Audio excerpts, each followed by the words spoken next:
हरे कृष्णा। ओम नमो भगवते वासुदेवाय नमः। प्रिय भक्तगणों, अभी बैसाख मास चल रहा है। स्कंद पुराण में बैसाख मास को सभी मासों में उत्तम बताया गया है। पुराणों में कहा गया है कि जो व्यक्ति वैशाख माह में सूर्योदय से पहले स्नान करता है और वैशाख माह की कथाओं को सुनता है और व्रत रखता है, उसे भगवान विष्णु की कृपा प्राप्त होती है। वैशाख मास के देवता मधुसूदन है।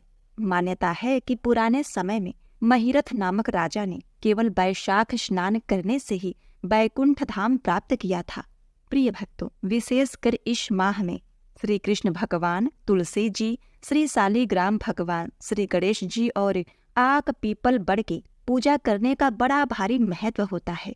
तो आज मैं सुना रही हूँ बैसाख माह में सुनी जाने वाली वैशाख स्नान दान की संपूर्ण व्रत कथाएं, जिसे आप सभी भक्तगण बड़ी श्रद्धा तथा प्रसन्न चित्त मन से पूरा अवश्य सुनिएगा। तो आइए सबसे पहले सुनते हैं प्रथम पूज्य श्री गणेश जी की बैसाख पूजा की कथा। तो आइए पहली कथा का रसपान करते हैं। एक बार श्री गणेश जी ने पृथ्वी के मनुष्यों की परीक्षा लेने का विचार किया। वे अपना रूप बदलकर पृथ्वी पर भ्रमण करने लगे। उन्होंने एक बालक का रूप बना लिया। एक हाथ में एक चम्मच में दूध ले लिया और दूसरे हाथ में एक चुटकी चावल ले लिया। साथ ही साथ आवाज लगाते चल रहे थे, कोई मेरे लिए खीर बना दे, कोई मेरे लिए खीर बना दे। लेकिन कोई भी उन पर ध्यान नहीं दे रहा था, बल्कि लोग उन पर हंस रहे थे। वे लगातार एक गांव के बाद दूसरे गांव इसी तरह चक्कर लगाते हुए पुकारते रहे, पर कोई खीर बनाने के लिए तैयार नहीं था। सुबह से शाम हो गई। श्री गणेश जी लगातार घूम रहे थे। एक बुढ़िया माई थी जो शाम के वक्त अपनी झोपड़ी के बाहर बैठी हुई थी। तभी गणेश जी वहां से पुकारते हुए निकले, कोई मेरी खीर बना दे, कोई मेरी खीर बना दे। बुढ़िया माई बहुत ही कोमल हृदय वाली स्त्री थी। उसने कहा, बेटा मैं तेरी खीर बना देती हूँ। गणेश जी ने कहा, माई अपने घर में से दूध और चावल लेने के लिए बर्तन ले आओ।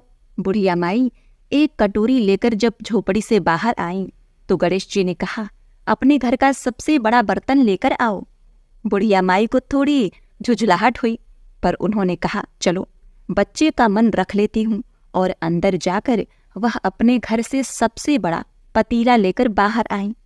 गणेश जी ने चम्मच से दूध पतीले में उधेड़ना शुरू कर दिया। तब बुढ़िया के आश्चर्य की सीमा न रही जब उसने देखा दूध से पूरा पतीला भर गया है। एक के बाद एक वह बर्तन झोपड़ी से बाहर लाती गईं और उसमें गणेश जी दूध भरते चले गए। इस तरह से घर के सारे बर्तन दूध से लबालब भर गए। गणेश भगवान ने बुढ़िया माई से कहा, मैं स्नान करके आता हूँ, तब तक तुम खीर बना लो, मैं वापस आकर खाऊंगा। बुढ़िया माई ने पूछा, मैं इतनी सारी खीर का क्या करूंगी? इस पर गणेश जी बोले, सारे गांव को दावत दे दो माई। बुढ़िया माई ने बड़े प्यार से मन लगाकर खीर बनाई। खीर की भीनी भीनी मीठी मीठी खुशबू चारों दिशाओं में फैल गई। खीर बनाने के बाद वह हर घर में जाकर खीर खाने का न्योता देने लगी। लोग इस पर हंस रहे थे। बुढ़िया के घर में खाने को तो दाना नहीं और ये सारे गांव को खीर खाने की दावत दे रही है। लोगों को कौतूहल हुआ। खीर की खुशबू से लोग खींचे चले आए। लो, सारा गांव बुढ़िया माई के घर में इकट्ठा हो गया। जब बुढ़िया माई की बहू को दावत की बात मालूम हुई, तब वह सबसे पहले वहां पहुंच गई, क्योंकि बहू बुढ़िया माई से अलग रहा करती थी। उसने खीर से भरे पतीलों को जब देखा तो उसके मुंह में पानी आ गया। उसे बड़ी जोर से भूख लगी थी। उसने एक कटोरी में खीर निकाली और दरवाजे के पीछे बैठकर खाने की तैयारी करने लगी। इसी बीच खीर का एक छींटा नीचे गिर गया और गणेश जी को भोग लग गया और वो प्रसन्न हो गए। अब पूरे गांव को खाने की दावत देकर बुढ़िया माई वापस अपने घर आई तो उन्होंने देखा बालक वापस आ गया था। बुढ़िया माई ने कहा, बेटा खीर तैयार है, भोग लगा लो। गणपति जी बोले, माँ भोग तो लग चुका है, मेरा पेट पूरी तरह से भर गया है, मैं तृप्त हूँ। अब तू खा, अपने परिवार और गांव वालों को खिला। बुढ़िया माई ने कहा, यह तो बहुत ज्यादा है, सबका पेट भर जाएगा, इसके बाद भी यह बच जाएगी। उस बची हुई खीर का मैं क्या करूं? इस पर गणेश जी बोले, उस बची हुई खीर को रात में अपने घर के चारों कोनों में रख देना। और बुढ़िया माई ने ऐसा ही किया। जब सारा गांव जी भर के खा चुका था तब भी ढेर सारी खीर बच गई। उसने उसके पात्रों को अपने घर के चारों तरफ रख दिया। सुबह उठकर उसने क्या देखा, पतीले में खीर के स्थान पर हीरे, जवाहरात और मोती भर गए हैं। वह बहुत खुश हुई।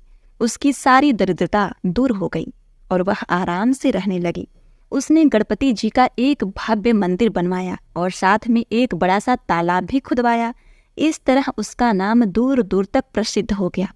बुढ़िया माई ने बड़ पीपल आकड़े का वृक्ष भी लगवाया और बैसाख माह में उसे सींचने भी लगी। प्रिय भक्तों, उस जगह वार्षिक मेला लगने लगा। लोग गणेश जी की कृपा प्राप्त करने के लिए उस स्थान पर पूजा करने और मन्नतें मांगने के लिए आने लगे। गणेश जी सबकी मनोकामनाएं पूरी करने लगे।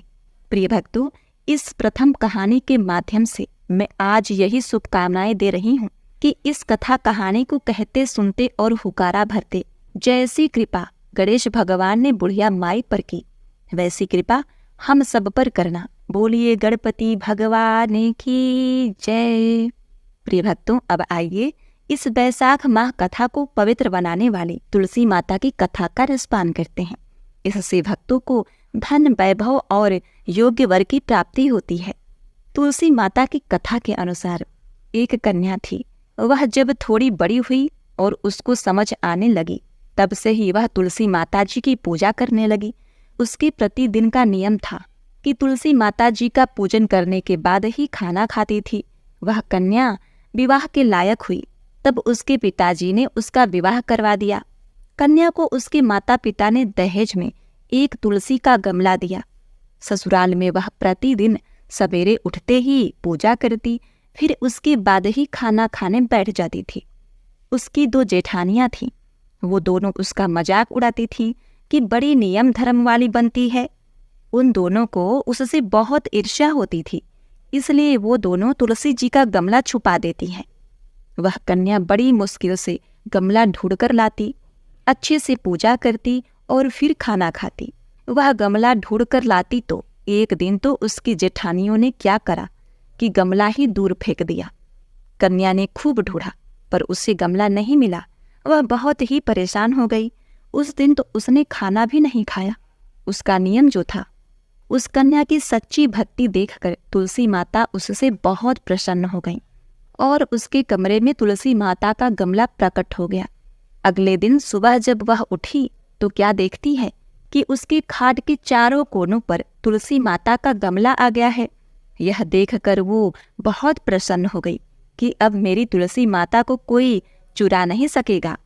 पूजन करने के लिए भी कहीं और जाना नहीं पड़ेगा और कोई मेरी तुलसी माता को फेंक भी नहीं सकेगा। वह तो जल्दी से उठकर स्नान करती और तुलसी माता की पूजा कर लेती। जब वह खाना खाने बैठती तो उसकी जेठानियां मजाक लगाने लगती कि लो, देवरानी का नियम धर्म पूरा हो गया। उससे पूछती कि तुलसी जी की पूजा कर ली क्या? देवरानी धीरे से बोलती है, हाँ कर ली। जेठानियां बोलती हैं, कहाँ से कर ली पूजा? गमला तो फेंक दिया था। देवरानी कहती है कि देख लो, मेरे कमरे में खाट पर तुलसी जी लगी हैं। जेठानियां बहुत ही शर्मिंदा हुई और बोली, देवरानी तेरी भक्ति सच्ची है, हमने तुझे बहुत परेशान करा, हमें माफ कर दे। प्रिय भक्तों, देवरानी ने उन्हें माफ कर दिया। माता तुलसी महारानी की कृपा से देवरानी अखंड सौभाग्यवती हुई और उसे एक सुंदर पुत्र रत्न की प्राप्ति हुई। देवरानी के पूजा धर्म नियम से, तुलसी माता की कृपा से उसके घर में अन्न धन के भंडार भर गए और पूरा परिवार प्रसन्न चित्त जीवन यापन करने लगा। तो एक बार प्रेम से बोलिए, तुलसी महारानी की जय। जय हो तुलसी माता। जैसे आपने देवरानी को दिया वैसे सभी भक्तों को देना। इस कथा कहानी को कहने वाले, सुनने वाले और हुंकारा भरने वाले सभी का कल्याण करना। जय तुलसी माता। प्रिय भक्तगणों, इस पावन वैशाख मास के पुण्यमयी कथा को पूर्ण करते हुए अब आगे आप श्रवण करेंगे श्री शालिग्राम भगवान की कथा। इनके कथा को श्रवण किए बिना बैसाख माह की कथा अधूरी होती है। तो आइए कथा का रसपान करते हैं। एक बुढ़िया माई थी। वे शालिग्राम जी की बहुत सेवा किया करती थीं। बैसाख मास में गंगा किनारे स्नान करने का उनका नियम था। इसलिए वे प्रत्येक साल काशी में गंगा स्नान करने के लिए जाती थीं। अब वैशाख माह आने पर उन्हें चिंता हुई कि वे जब स्नान के लिए चली जाएंगी तो उनके ठाकुर जी, उनके शालिग्राम भगवान जी की सेवा पूजा कौन करेगा। अब इसके लिए बुढ़िया माई अपने पड़ोसन से बोली, मैं काशी में गंगा जी स्नान करने जा रही हूँ, तुम मेरे शालिग्राम जी को अच्छे से रखना, उन्हें नहलाना धुलाना, चंदन का लेप लगाना, तुलसी की पूजा करके शालिग्राम जी के सामने कथा का पठन करना और उन्हें मेवा मिश्री का भोग लगाना। यह सुनकर पड़ोसन बोली, मुझे सेवा पूजा तो नहीं आती, बताओ अब मैं कैसे करूँगी। बुढ़िया माई ने फिर कहा, अरे सवेरे इनको उठाना, एक लोटा में जल भरकर लाना, आते समय बगीचे से पुष्प तुलसी लाना, भगवान को जल एवं कच्चे दूध से नहलाना, चंदन लगाकर पुष्प तुलसी चढ़ाना, दूध का भोग लगाना और मिश्री चढ़ाना, दोपहर को रसोई में जो भी बने उसका भोग लगाना, शाम को दिया जलाना, ऐसी पूजा करना। यह कहकर बुढ़िया माई चली गईं। पड़ोसन ने बुढ़िया माई के कहे अनुसार भगवान की खूब पूजा अर्चना करनी शुरू कर दी। ऐसे ही एक दिन की बात है, पड़ोसन ने जब भगवान शालिग्राम जी को थाली में मेवा और मिश्री का भोग लगाने लगी तो देखा कि शालिग्राम भगवान उस भोजन को ग्रहण नहीं कर रहे हैं। तो बुढ़िया माई को बड़ी ही चिंता होने लगी और बोली, भगवान, आपकी मालकिन आएगी तो कहेगी मेरे भगवान को दुबला कर दिया, तुम अभी भोजन क्यों नहीं खाते, वह 1 महीने बाद आएगी, आप भोजन ले लो तो मैं भी भोजन कर लूंगी, नहीं तो भूखी बैठी रहूंगी। भगवान ने सोचा अब तो दर्शन देने ही पड़ेंगे। प्रिय भक्तों, अब देखिए, छोटा सा मोर मुकुट पीताम्बरधारी रूप लेकर भगवान श्री शालिग्राम महाराज पाटे पर बैठ गए। उस पड़ोसन के हाथ से उन्होंने दूध पिया और मेवा मिश्री खाया। अब रोज ऐसा ही होने लगा। एक दिन पड़ोसन से भगवान ने कहा, हे भक्तिन, मैं आज गाय चराने जाऊंगा। तो पड़ोसन बोली, थोड़े ही दिन हमारे पास रहोगे भगवान, आप इतना कष्ट क्यों करते हो, नहीं, आपको कहीं नहीं जाना चाहिए। इस पर भी भगवान नहीं माने और हाथ में सोने की लाठी, कंधे पर हीरे मोती का पीताम्बर डाल गाय चराने जाने लगे। अब महीना बीता, बुढ़िया माई घर आई।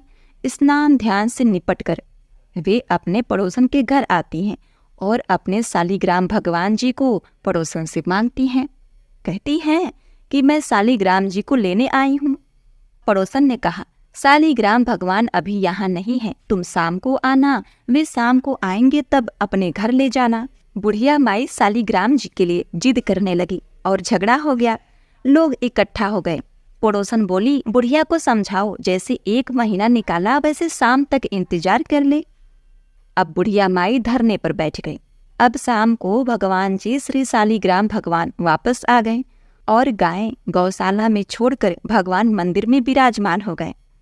तब पड़ोसन बूढ़ी माई से बोली, ले लो, तुम्हारे भगवान जी आ गए हैं। जब बुढ़िया माई ने देखा तो सचमुच में पीताम्बरधारी श्री शालिग्राम भगवान जी विराजमान थे। उन्होंने कहा, हे पड़ोसन, मेरी भूल के लिए क्षमा करना, लेकिन जैसे दर्शन तुम्हें ठाकुर जी ने कराया है वैसा दर्शन मुझे भी करना है। अपने भगवान से कहो कि वे मुझे भी दर्शन दे। अब पड़ोसन के कहने पर भगवान पीताम्बरधारी मोर मुकुट लिए, हाथे में लाठी लिए, पाटे पर विराजमान हो गए।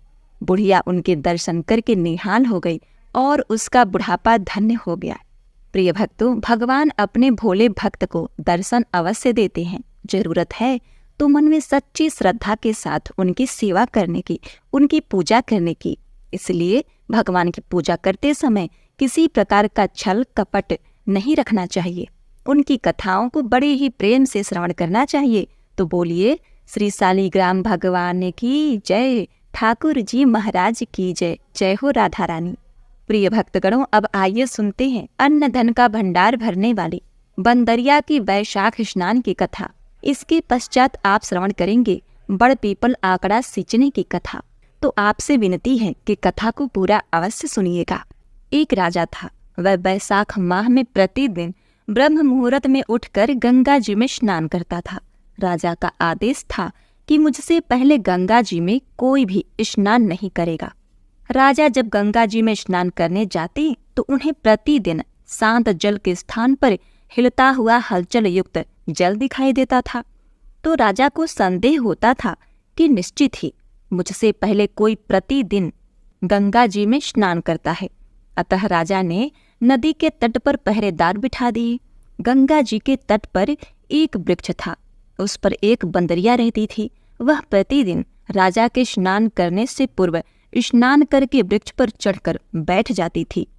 इस प्रकार होते होते पूरा बैसाख माह व्यतीत हो गया, किंतु अंतिम दिन राजा के सिपाही ने देख लिया और उस बंदरिया को पकड़कर राजा के पास ले गए और कहा, यह बंदरिया आपसे पूर्व प्रतिदिन गंगा जी में स्नान करती है।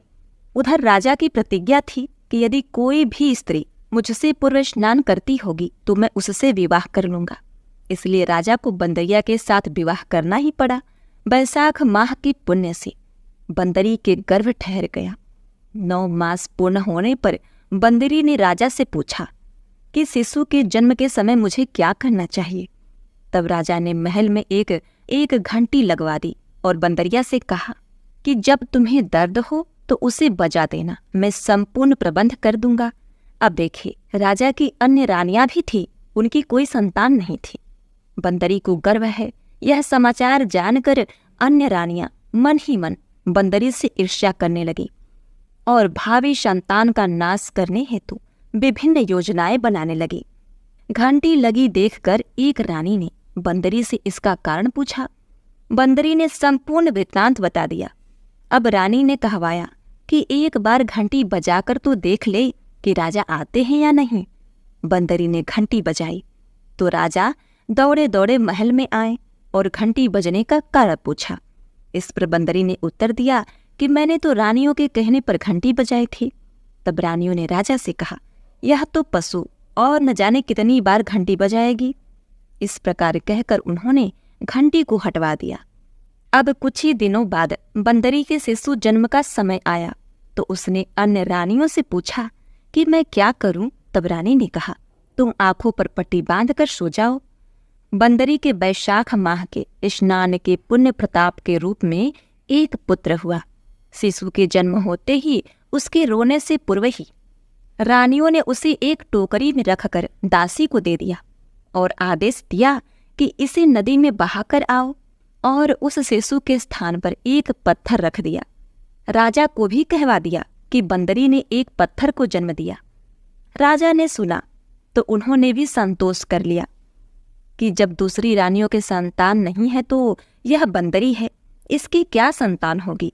उधर दासी ने उस सुंदर शिशु को नदी में न बहाकर कुम्हार के आवे के पास रख दिया। दूसरे दिन कुम्हार आवे के पास गया तो वहां एक सुंदर शिशु को रोता हुआ देखा। कुम्हार कुम्हारी निसंतान थे। उन्होंने उस शिशु को अपने लिए भेजी हुई भगवान की भेंट माना और बड़े ही प्रेम से शिशु का लालन पालन करने लगे। कुछ बड़ा होने पर बालों को यह ज्ञात हुआ कि वह रानी बंदरी का पुत्र है, जिसको रानियों ने मरवाना चाहा था। एक दिन वह बालक कुम्हार के बनाए हुए मिट्टी के हाथी घोड़े लेकर पनघट पर जाकर बैठा और दासियों को देखकर कहने लगा, आओ रे मेरी मिट्टी के हाथी घोड़े, पानी पियो। जब दासियों ने यह बात सुनी तो वो हंसने लगी और बोली, अरे मूर्ख, कभी मिट्टी के हाथी घोड़े भी पानी पीते हैं क्या? इस पर उस बालक ने कहा कि कभी बंदरिया के भी पत्थर जन्म लेता है क्या? उस बालक की यह बात दासियों ने जाकर महल में कही। तब दूसरे दिन रानियों ने लड्डू बनाकर उसमें विष मिला दिया और उसे भिजवा दिया। ईश्वर की कृपा से लड्डू गोंद और बादाम की हो गए और उस लड्डू को खाने से उस लड़के की मृत्यु नहीं हुई। यह समाचार दासी ने रानी से कहा और रानी ने राजा से कहकर कुम्हार को देश निकाला दिलवा दिया। कुम्हार वन में रहने लगा। तत्पश्चात अगले वर्ष चैत्र माह में माता गणगौर के पूजन का दिन आया तो वह बंदरी का पुत्र 108 करवे और 108 गोली लेकर तथा घड़े में पानी भरकर बगीचे के बाहर बैठ गया। उधर राजा की और साहूकार की पुत्रियां गणगौर बनाने के लिए मिट्टी लेने के लिए आईं तथा बगीचे में खेलने और कूदने लगी। इस कारण कुछ समय बाद उन्हें प्यास लग गई। तब उन्होंने उस बंदरी के पुत्र से जल पिलाने के लिए कहा तो उस बालक ने उत्तर दिया कि मेरे पास एक गोली है, उसे खाते जाओ और मेरे चारों ओर फेरी लगाती जाओ, तब मैं तुम्हें जल पिलाऊंगा। इस पर पहले तो कन्याओं ने मना कर दिया, किंतु प्यास तीव्र होने के कारण मान गईं। इस प्रकार गोली खाने और उस युवक के साथ फेरे लेने से वह गर्भवती हो गई। बाद में जब उसके माता पिता को यह ज्ञात हुआ तो वह सभी कुम्हार के पास गए और संपूर्ण वृत्तांत सुनाया तथा कहा कि तेरे पुत्र ने हमारी कन्याओं से विवाह किया है, अब तुझे इन्हें अपने पास रखना होगा। तब कुम्हार ने निर्धन होने के कारण सभी के साथ उस लड़के से मिलने जंगल पहुंचा और बोला, क्यों बालक, तुमने इन सभी से विवाह क्यों किया है? लड़का बोला, हाँ, मैंने इन सभी से विवाह किया है। राजा बोला, अब तुम्हें इन सभी को अपने साथ रखना होगा। लड़का बोला, मैं तो जंगल में यहाँ वहाँ घूमता हूँ, मेरे पास तो घर भी नहीं है, इन्हें कहाँ रखूंगा?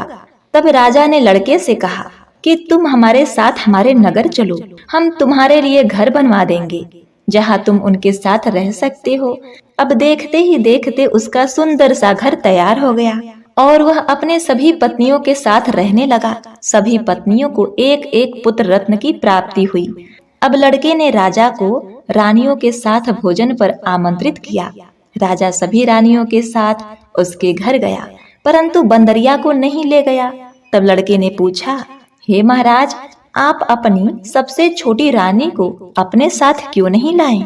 तब राजा बोला, वह तो एक बंदरिया है, उसे समझ नहीं है, इसीलिए वह बाहर नहीं आती जाती। प्रिय भक्तों, लड़के के आग्रह करने पर बंदरिया को वहां बुलाया गया।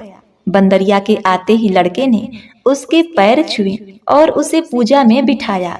अपनी सभी पत्नियों से कहा, रानी माँ का आदर करते हुए एक एक कर बच्चों को उसकी गोद में दो और इससे आशीर्वाद लो। यह सब देखकर बाकी रानियां चिढ़ गईं और राजा से बोली, हे महाराज, हमें बुलाकर यह हमारा अपमान कर रहा है, हम यहाँ नहीं रुकेंगे। ऐसा कहकर सभी रानियां वहां से जाने लगी। तभी वह लड़का बोला, यह मुझे जन्म देने वाली मेरी माँ है। राजा बोला, यह तुम क्या कह रहे हो? तब लड़के ने रानियों की योजना की सारी बात राजा को बता दी और उस दासी से गवाही दिलवाई। यह सुनकर राजा को बड़ा क्रोध आया और उसने अपने सभी रानियों का त्याग कर दिया और बंदरिया रानी पुत्र बहू और पोतों के साथ महल में सुखपूर्वक राज करने लगी और फिर मरने के बाद अंत काल में विष्णु धाम को गई। हे भगवान विष्णु, जैसी कृपा आपने उस बंदरिया पर करी, वैसी ही कृपा इस कहानी को कहते सुनते हुंकारा भरते समय अपने सभी भक्तों पर करना, उनका कल्याण करना, उन्हें इस कथा कहानी को सुनने का पुण्य फल प्रदान करना। तो प्रेम से बोलिए, ओम नमो भगवते वासुदेवाय नमः।